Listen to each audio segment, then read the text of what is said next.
আজকে দীর্ঘক্ষণ বৈঠক দিলীপ ঘোষের সঙ্গে। দিলীপ ঘোষকে কি নির্বাচনের আগে আবারও সক্রিয়ভাবে পাওয়া যাবে? দিলীপ ঘোষ কবে নিষ্ক্রিয় ছিল? দিলীপ ঘোষ তো ঘুরছে, গোটা পশ্চিমবঙ্গে বিভিন্ন জায়গায় যাচ্ছে। দুদিন আগেও তো সভা করে এসেছে হুগলি জেলায়।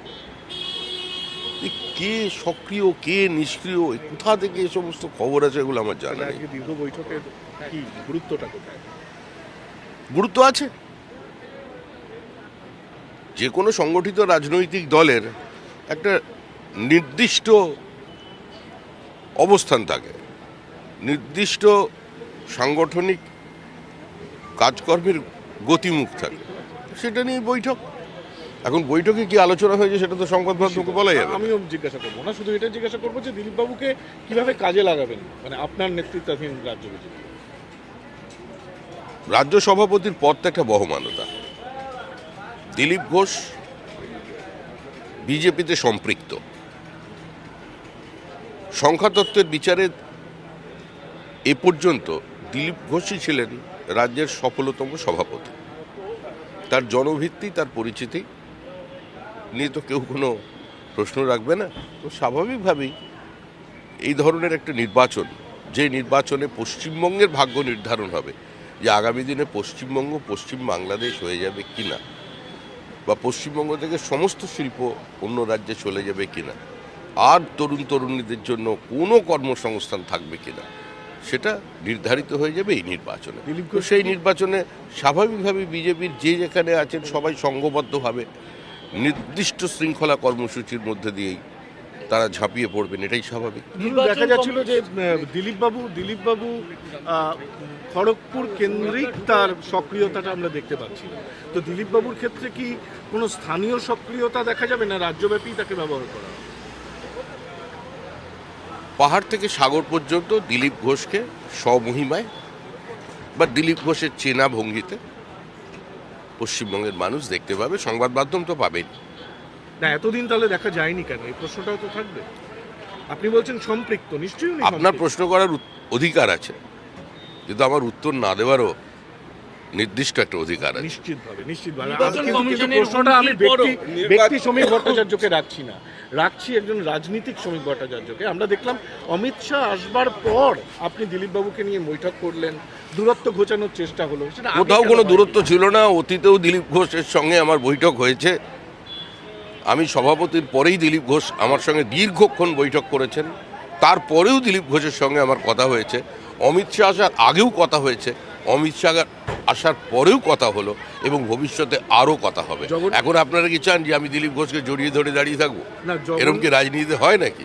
দিলীপ বাবুর সঙ্গে তো বৈঠক করলেন এবং আসার আপনার কি কোনো কষ্ট হয়েছে তাতে? আমি এটা বুঝতে পারছি না। আমাকে বারবার সংবাদ মাধ্যম প্রশ্ন করছে, আপনি দিলীপ বাবুর সঙ্গে বৈঠক একটা করলেন। কথা বলছি, কারণ জগন্নাথ মন্দির বিতর্ক, ওনার বিবাহ নিয়ে কোনো নেতার কটাক্ষ, মাঝখানে এই অধ্যায়গুলো ক্লোজ গেছে তো। চ্যাপ্টার, এগুলো অতীত।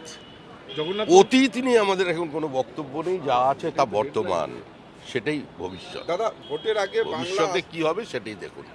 লক্ষ্য একটাই, 2026-এর নির্বাচন তৃণমূলের বিসর্জন। দাদা, ভোটের আগে বাংলা ও আসাম বন্দে ভারত আরেকবার স্লিপার প্রশ্ন ট্রেন করো। পেল। ভোটের আগে বাংলা ও আসাম বন্দে ভারত স্লিপার ট্রেন পেল। গৌহাটি বাংলার মধ্যে বন্দে ভারত স্লিপার ট্রেন চলবে।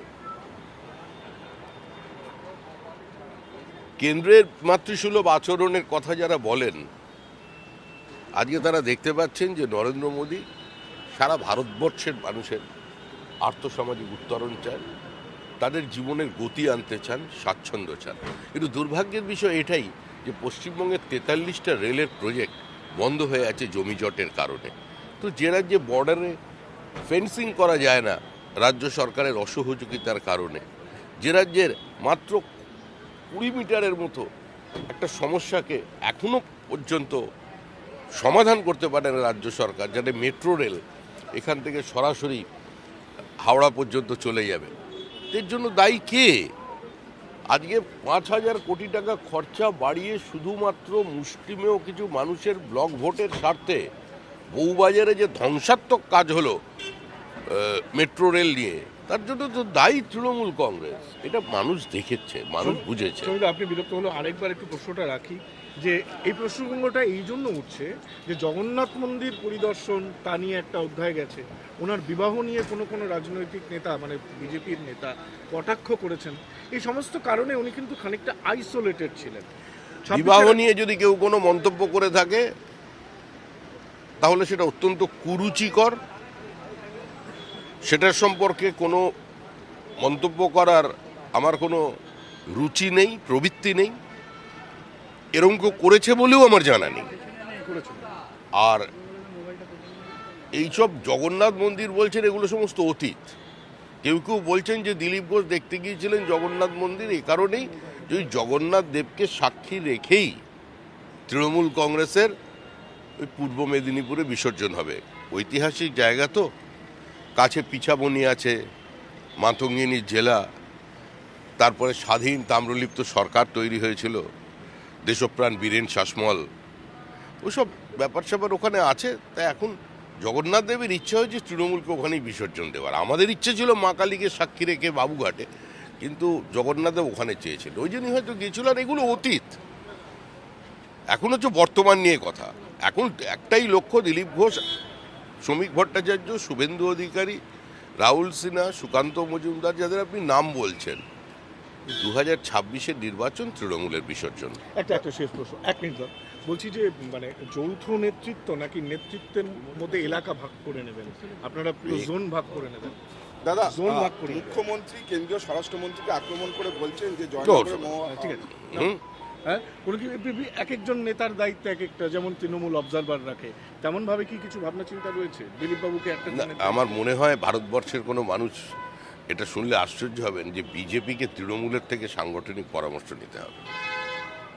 আমাদের একটাই লক্ষ্য, জোন ভাগ করা না, আমাদের একটাই লক্ষ্য পশ্চিমবঙ্গকে সংঘবদ্ধ করা। সমস্ত বিজেপি নেতৃত্ব মিলে পশ্চিমবঙ্গের মানুষকে সংঘবদ্ধ করে তৃণমূল নামক অভিশাপ থেকে এই রাজ্যকে মুক্তি দেওয়া।